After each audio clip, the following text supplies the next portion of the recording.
What's up, YouTube? It's your boy Thomas back again with another rendition of Truth Be Told. This week, we have a few things to discuss, to go over.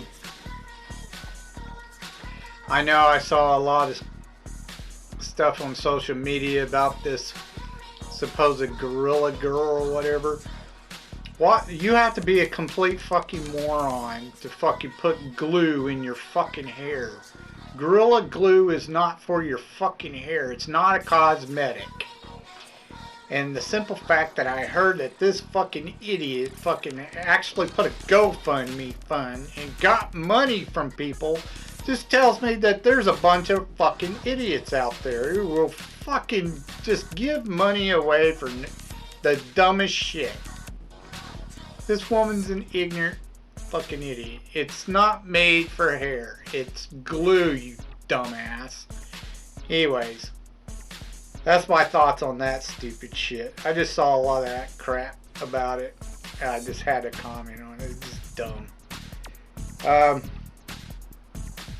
This is a crazy world we're living in right now. It's fucking way out there. You got some mental basket cases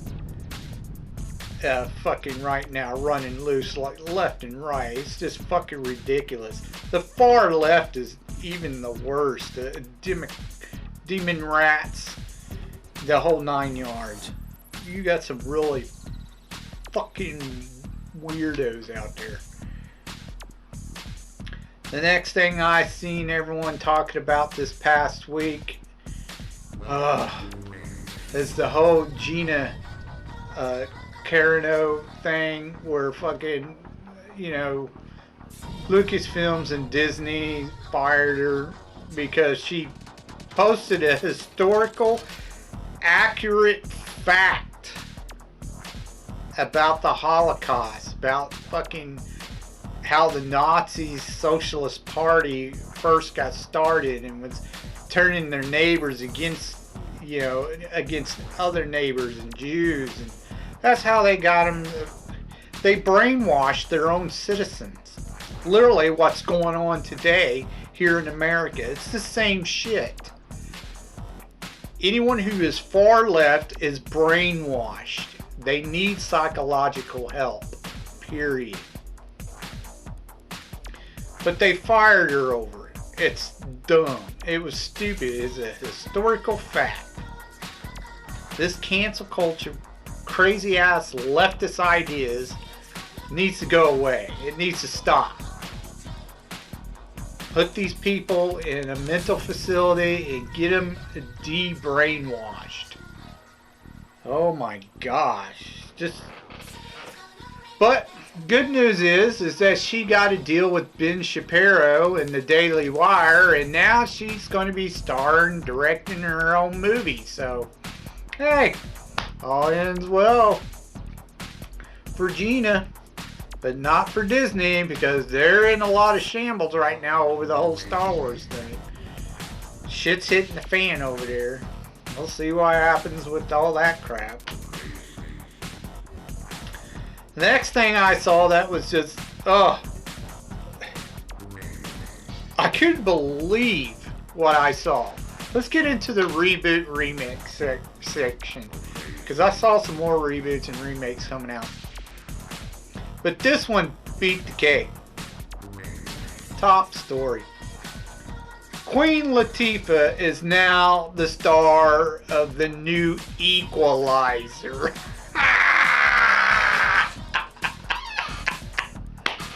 Oh my god, it's fucking hilarious. That's hilarious. Seriously, they can't seriously think people are going to take that seriously. Queen Latifah, of all people, as the Equalizer. Now, back in the, 85, 80 through 89, you had the show The Equalizer. And it was by, it starred Edward Woodward, an English actor.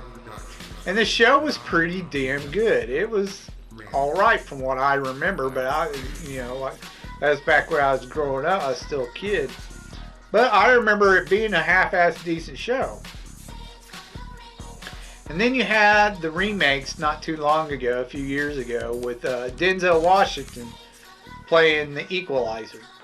Now they changed it up a little bit for the movies, which they always do.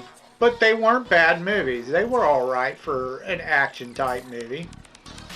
They weren't bad. But this is just a fucking joke. Queen Latifah is the fucking Equalizer. Get the fuck out of here with that bullshit. Get out of here. Fuck that. That's so dumb. That's the lamest shit. Oh, Hollwierd is just getting weirder and weirder. They made no sense whatsoever. Dumb, dumb, dumb.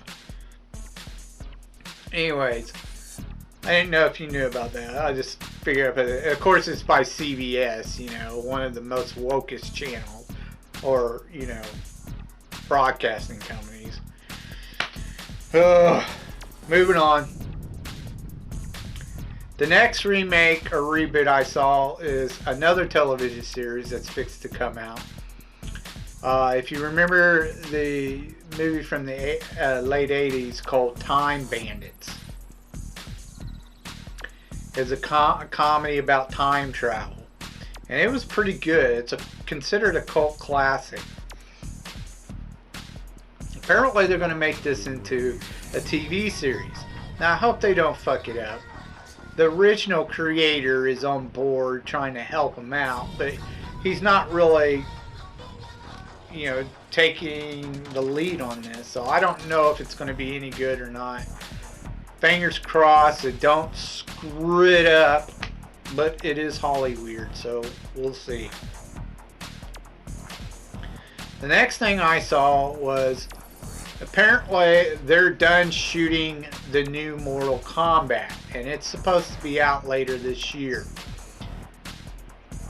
I don't know, they've kind of gone off the walls of the original story, so I don't know if this is going to be any good or not. It's supposed to be about an MMA fighter. He goes out, he's down on his luck, you know, shit's just gone all wrong for him.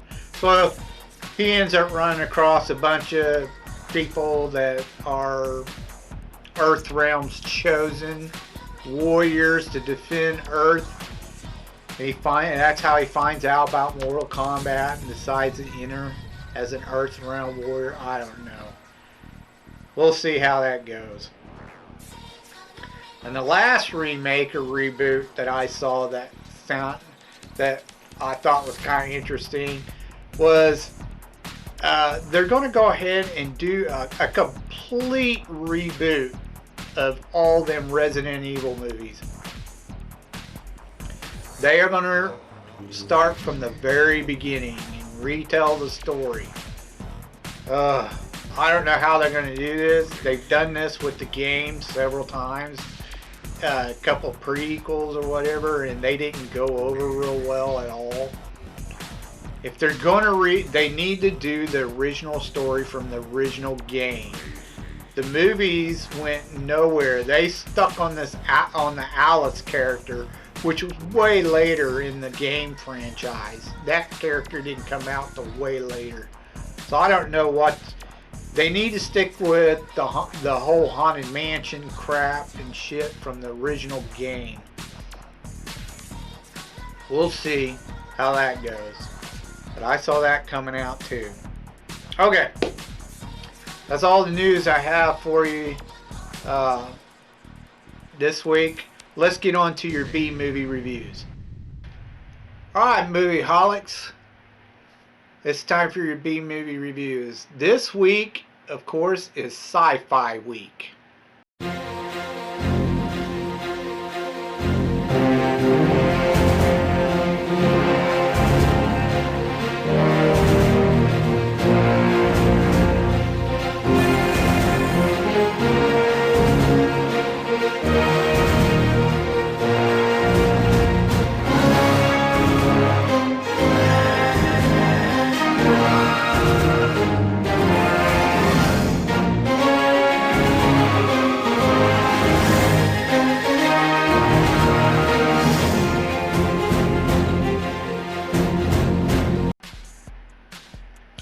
Now I went with kind of a double feature this week. You know, part one, part two. There wasn't any more of these done. No more sequels, just the two. The first one, they both starred David Carradine, which he's one of my favorite B-rated actors. The guy isn't like overly great, an overly great actor, but he's decent enough that, you know, he's all right. You want to watch the movie. You want to watch what he stars in. Even though you know he's not that great of an actor, you still want to watch it. So, I'd never heard of these. I didn't even know these were done. I was kind of surprised when someone pointed them out to me, so I decided I'd freaking check them out. The first one was called Future Force. It was done in 1989. It's so B-rated, I couldn't find any box office numbers for it. Now, like I said, it starred Dave Carradine, and then Anna Propagna, I guess that's how you say her name. She played his wife or whatever in the movie. You really didn't have another star in it. It was just mainly David. Now, the story revolves around in the future. All cops or police have been dismantled or whatever. There are no more real police or anything anymore.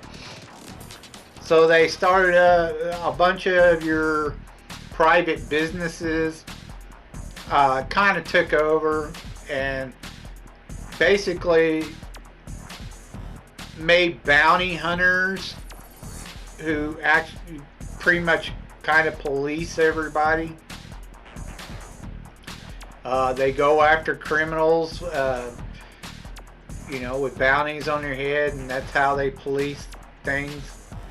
It's kind of weird, but they're kind of like, if you ever seen or heard of Judge Dredd, they're kind of like that. They're both the judge and the cop. It's kind of weird. He has this thing where he goes up and he tells them, you have a right to die quickly, or you can waive them rights and I can take you in and we can let the court decide. You know, like you have a right to die, you know, if you want, you know, you can go ahead and try to fucking run, or I'm going to kill you, or you can turn yourself in and I'll take you before a judge or whatever. Well, in this, apparently 90% of the time they all refuse to go in and they try to kill him. He ends up killing them. Anyways, apparently this reporter gets a hold of some story about one of the guys who owns this particular company. And they call themselves cops. I can't remember what it stands for, but you know, it's an acronym, something to do with corporations or some shit like that. But anyways, one of the guys who owns this company of cops, you know, reporter gets some dirt on him. He tries to get all the, you know, the bounty hunters to go after and kill her. Instead of wanting to bring her in alive, the board tells him that she's wanted for murder, and her sentencing is death. So they all start trying to track her down. David Carradine's character, he kind of has like this little tech buddy who helps him out and tries to track her down. He finds the woman, the reporter, And then next thing you know, they're all trying to kill him now. They put out a death sentence for him too. So now they're both being chased by all the cops, bounty hunters. They end up killing the little tech guy that helps them out. And he gets pretty pissed. He ends up killing the guys who tried to set him up, you know. Now, in the movie, he has this damn fucking stupid robotic arm or whatever he got from his tech buddy. And it's pretty fucking cheesy. He only uses it a couple of times. They can like shoot like these lightning bolts from it. He also has a remote where the arm pretty much pops out of the case. It's like flying around attacking people for him with this little remote. It's so dumb and cheesy. Look, this thing is like gigantic, you know. It's a huge bulky little remote. Oh, it's hilarious. You know, and after it's done, it flies back to its case. It goes into the case. It was whatever. Also, David kind of looked a little chubby in this movie. He definitely wasn't, you know, muscle toned or nothing. He looked like he should be sitting on a couch watching TV or something. Anyways, it's an okay movie, but it's pretty damn cheesy, even for David.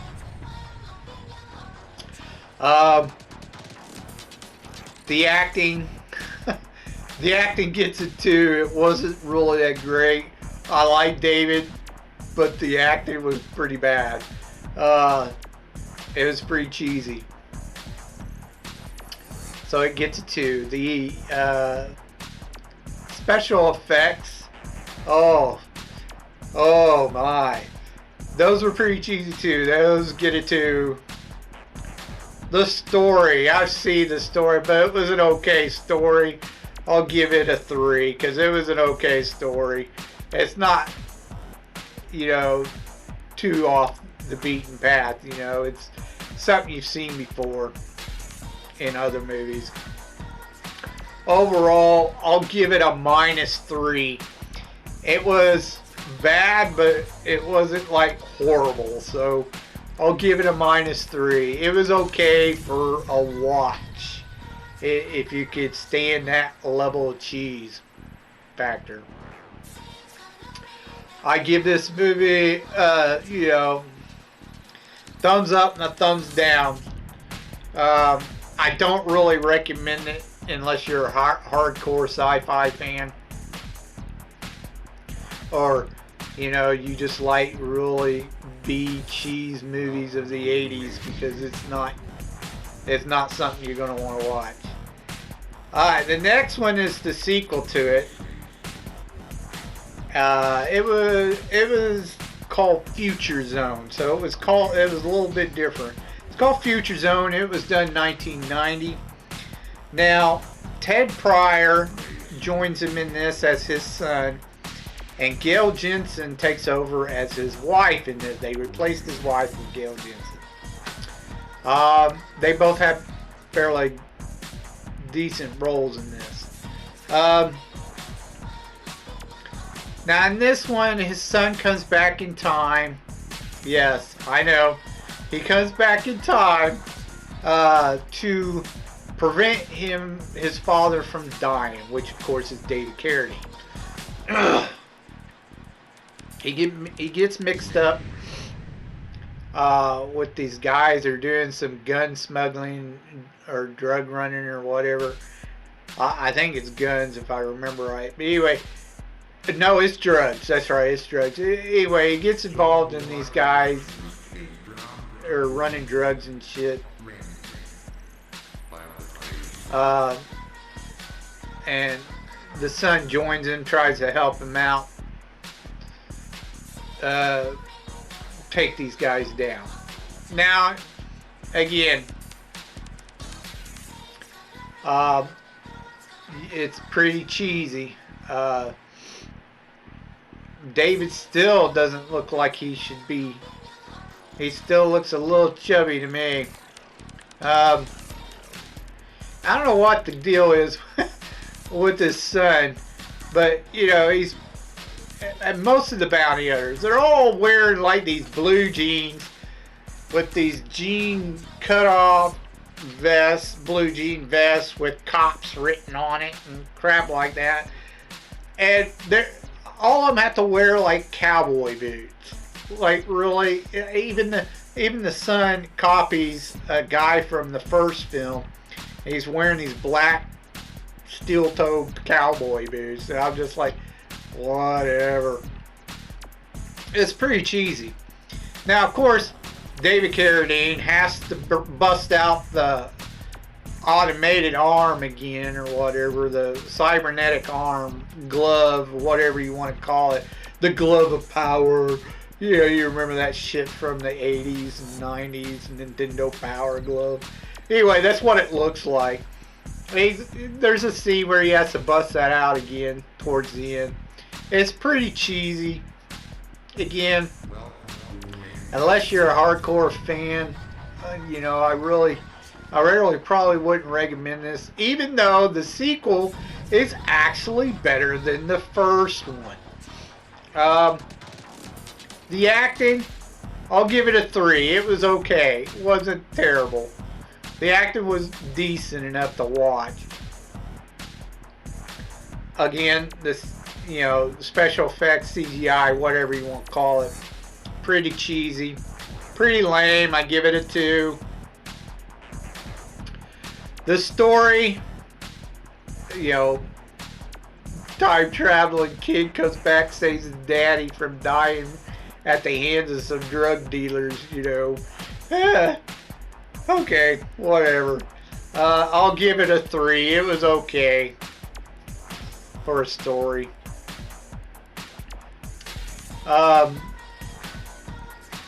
Overall, it gets a 3, barely passing 3. It was okay. Wasn't the greatest movie. Again, I give it a thumbs up, thumbs down. Unless you're hardcore sci-fi or B movie, watch your cult classic. You're probably not gonna like this, and I don't recommend it for you. Anyways, that's all I have for you this week. Check it. You can check these out. Movies I just went over if you want to. But I don't really recommend them unless you're hardcore fans of sci-fi. Or you just like really cheesy movies. If you have any gems or underrated movies you think I might have never heard of or might have missed or something, please leave your suggestions down in the comments down below. If you have any thoughts about what I talked about earlier in the video, I'd like to hear your thoughts. Please leave them down in the comment section down below. Anyways, that's all I have for you this week. Until next time, I told you you'd be told the truth, and you've just been told.